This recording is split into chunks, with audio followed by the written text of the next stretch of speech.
There was a tweet that Ashley and I received on November 29th from a gentleman who said, y'all should change the name of the podcast to Two Dumb Bitches Just Making Shit Up. I can't wait until Soto signs with the Yankees and you Mets losers cry and bitch. So welcome to our podcast tonight, folks. Two dumb bitches just making shit up. We just have one thing to say to that young man tonight. Sucks to be you! This is Why Am I a Mets Fan? A podcast hosted by Samantha Croston and Ashley Wenskoski.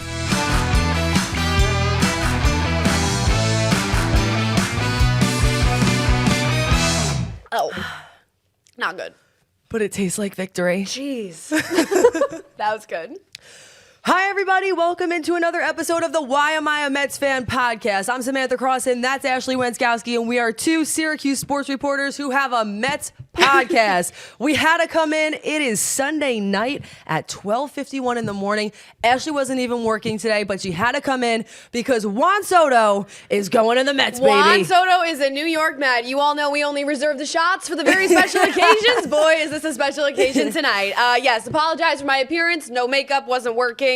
But I mean, this isn't working. This is just two Mets fans discussing the fact that a generational talent has just pledged to spend the next 15 years on the New York Mets.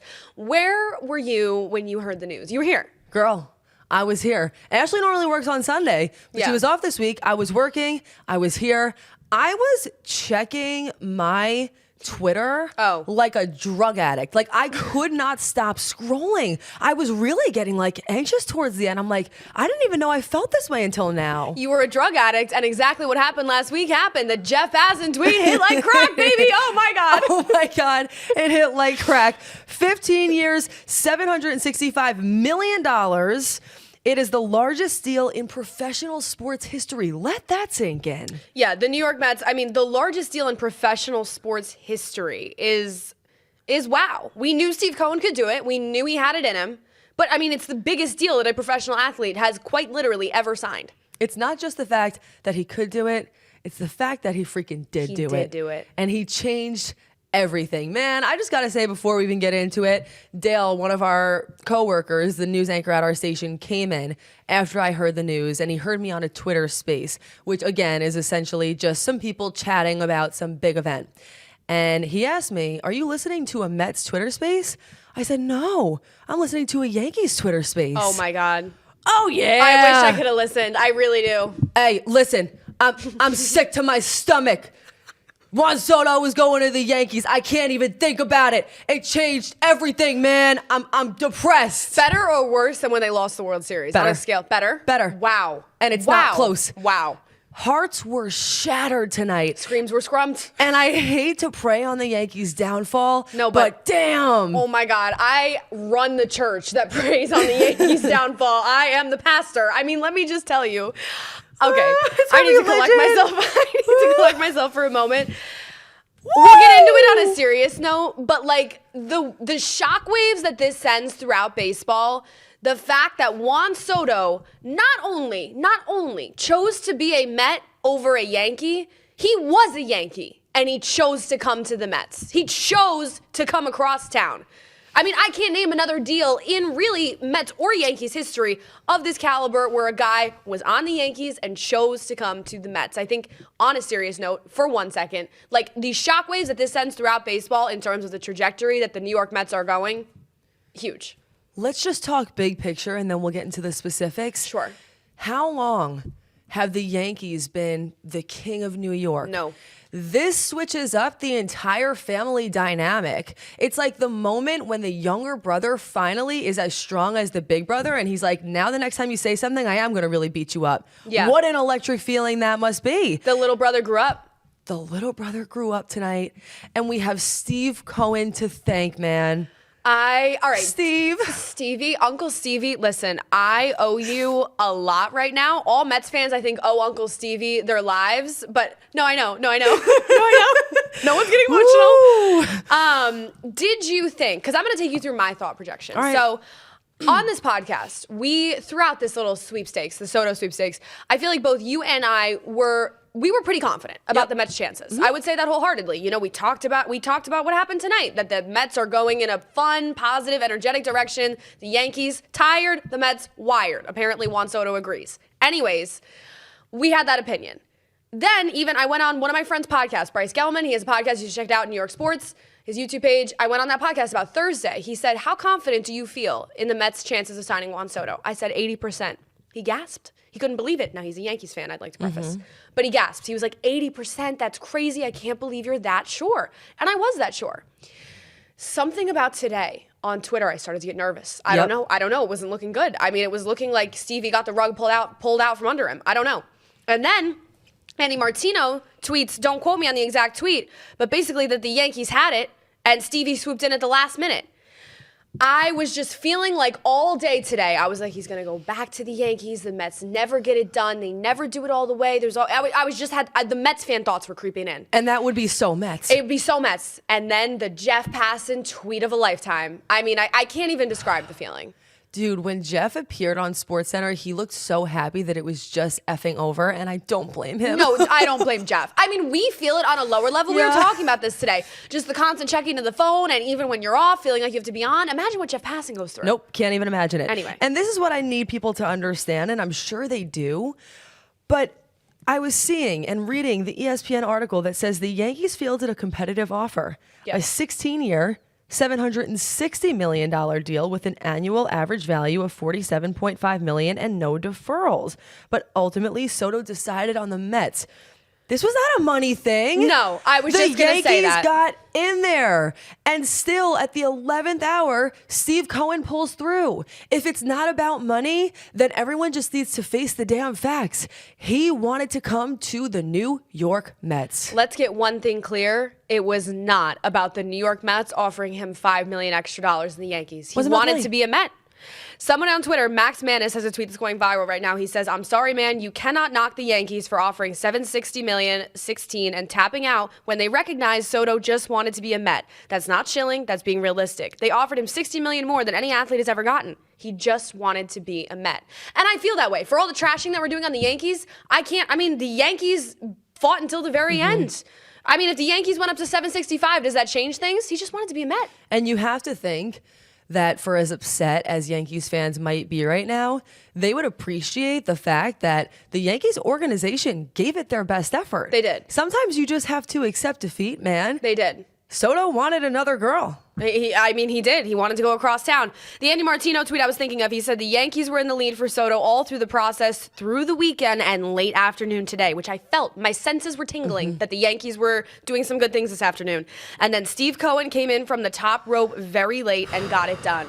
I don't know what Stevie had to say. I mean, I can see what he had to offer, but I do not know what conversations needed to occur tonight to convince Juan Soto. I don't know if Francisco Lindor was on the phone. We've seen that Starling Marte might have been on the phone. Like, I don't know who was the convincing catalyst, but somebody got this thing done. Don't you feel like 3 days from now an article is going to come out that says Lindor had a heartfelt conversation with him and convinced him to be Absolutely. I mean, there were FaceTimes. I know there were FaceTimes. Yes. Oh my God, 100%. And just to get into it and just say it, this deal includes an opt-out after 5 years, no deferred money. Like, Steve Cohen just showed up and was like, I'll just pay in cash. He literally said, here's the cash, open the suitcase. It's all yours. A huge briefcase. You want it all now? Here's all $765. Drop in the bucket. If Soto chooses not to opt out, his deal will go up $4 million per year from $51 to $55 million for the remainder of the contract, meaning the total value could exceed $800 million. It is absolutely sickening. No, I'm ill. Now, of course, and I've said this before, like, now is not the time for caution. We throw caution in the wind, so I'll talk about this at another time. But I just want to drop it in. You do wonder, like, this got so absurd. $765 million for a position player, for not Shohei Ohtani, who plays both sides of the ball, for a guy who likely will be a DH at the back end of this contract, or even midway through this contract. But you know what? There's a time to be rational, and now is not that time. I understand what you're saying, but I am going to double down on it for a moment. Sure. Because honestly, I saw this contract and I saw that it said it was the biggest contract in sports history.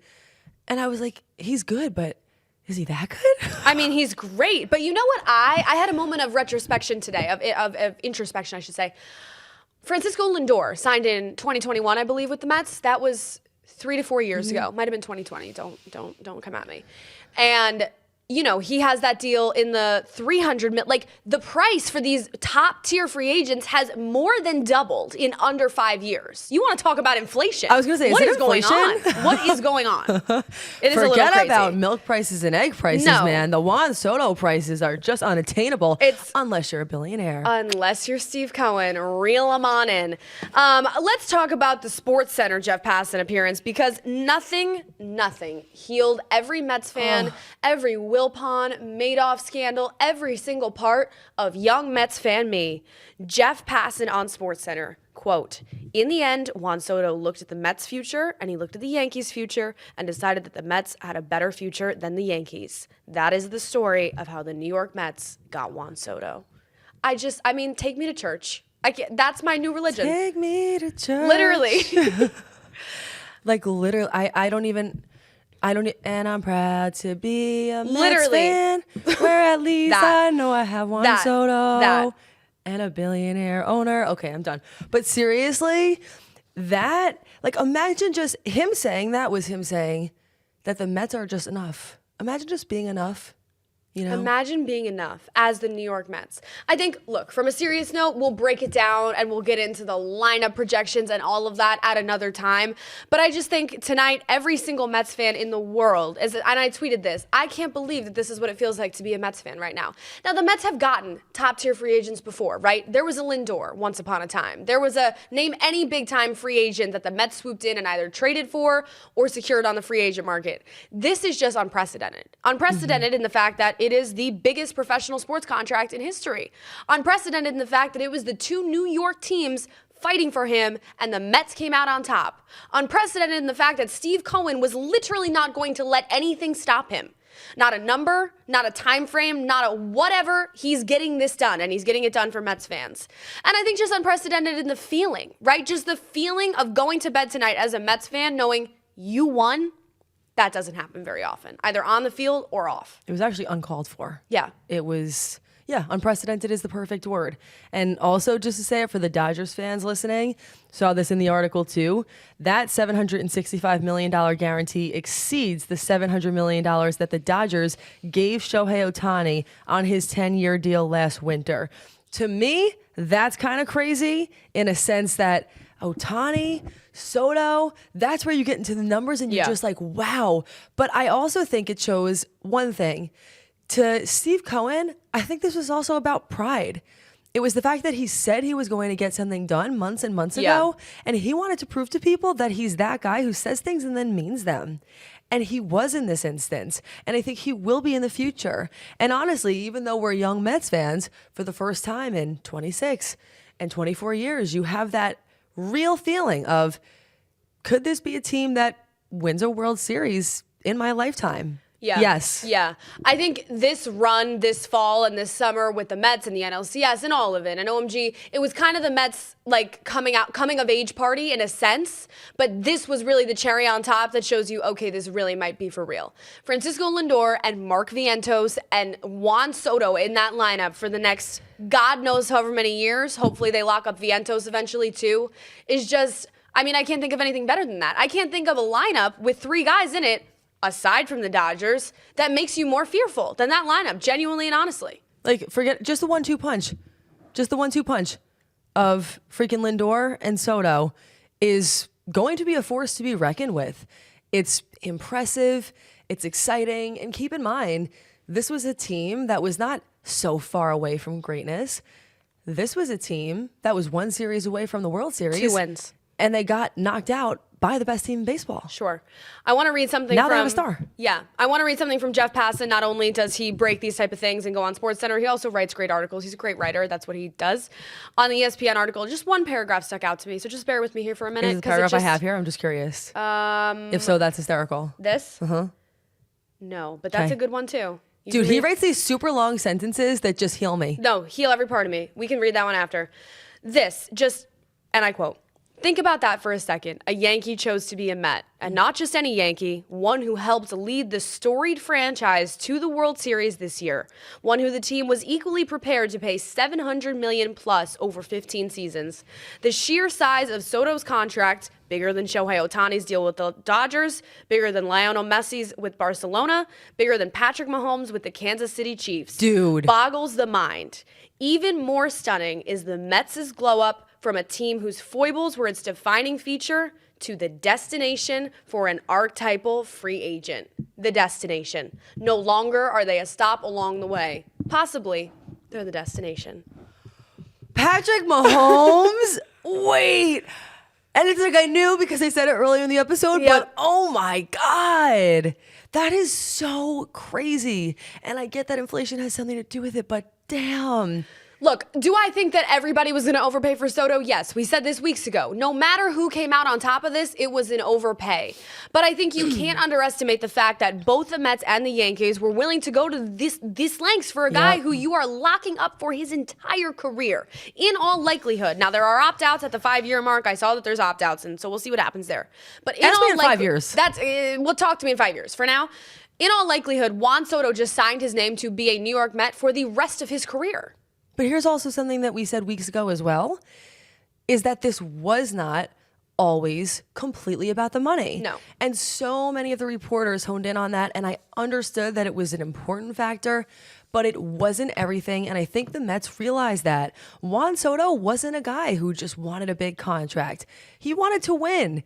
He wanted to be at an organization that he thought had a great and bright future. He wanted to be a part of a culture that he thought was a winning culture and one that had fun. Yeah. The Mets were doing all of that. Yeah. And it really does. It feels like the Mets got what they deserved in this instance. And that happens so infrequently that you kind of just have to bask in the moment and enjoy it. Yeah, I agree. And I think we had this conversation a few weeks ago as well on another one of these Soto debate episodes. Juan Soto, I think, has been looking for an identity. He's been a star, but he hasn't had an identity with a team, right? He came up as a national. He did not want to stay a national. He turned down that offer. Then he goes to San Diego. Then he goes to the Yankees. He had been looking for, obviously, that long-term, sign your name, this is where the legacy begins to build. He quite literally chose if he wanted to do that in the Bronx or in Queens. And he looked at the entire scope of the situation, and we had some people in the comments at the time when we said this that said we were wrong, that the New York Mets have a more stable top-to-bottom organization right now than the Yankees. And I know that sounds outrageous to say. It sounds outrageous coming out of my mouth. But you look at Steve Cohen as the owner, willing to do whatever it takes. You look at top to bottom. The manager in Carlos Mendoza, I mean, in his first year, takes him to the NLCS. You look at the GM/president of baseball operations situation and David Stearns. You look at all of it together, and you really feel confident in a solid structure and a solid foundation to grow and build and develop an organization that is going to win a world championship. And I'm not saying that Juan Soto is going to take them there even next year. Maybe it's 2 or 3 years down the line. Maybe it's 5. Maybe it's 7. I don't know. But just the fact that Juan Soto made that encompassing decision to build his identity and his legacy as a Met is still hard for me to wrap my mind around. He had been looking for, right? This is Francisco Lindor's team right now. Francisco Lindor, obviously, a little bit older than Juan Soto. But I think all the signs were clear. This doesn't just need to be Lindor's team. If Alonso comes back, it doesn't just need to be Alonso's team. This can be a team where multiple guys grow and develop and have that identity with the fan base. But that's also a part of it. When you think about the Mets and their identity, a word that comes to mind for me is selflessness. Yeah. They don't need one star. They never have needed one star. Lindor is the kind of person who would happily share the spotlight with anyone who he thought would help the team succeed. That is the kind of culture that I believe Juan Soto wanted to be around. I don't think he wanted to be in anyone's shadow, but I also don't think that he doesn't strike me as the kind of guy who needs all of the credit. No. He said from the start, his agent, Scott Boras, said from the start, he wanted to win. Yeah. And obviously, he also got the money. By the way, that Nationals offer, when he did receive it, was somewhere in the $400 million range. Right. Talk about know your worth. Talk about inflation. Hey, yo. I mean, wow. I just think, right, to wrap up that point, just Juan Soto had been looking for that, comes up as just this star at 21, 22, looking for that real home. It was the Nationals for a while, and then we were bouncing around. We were rentals. For him to choose that he wants that home to be Queens is just absurd for a career that is, not to get ahead of ourselves, but on a Hall of Fame start. It's certainly off to a good start in that area. So for him to just pick that is the place where he wants to build and grow and develop and really leave his baseball legacy alongside Francisco Lindor and alongside possibly Vientos and whoever else in the coming years, maybe Alonso again, is just crazy. That he has the faith in the organization that we are going to do this thing, we are going to win it all, and you're going to be a part of it. And you know what? To be on the other side of that coin, like, maybe it's crazy, maybe it's not crazy at all.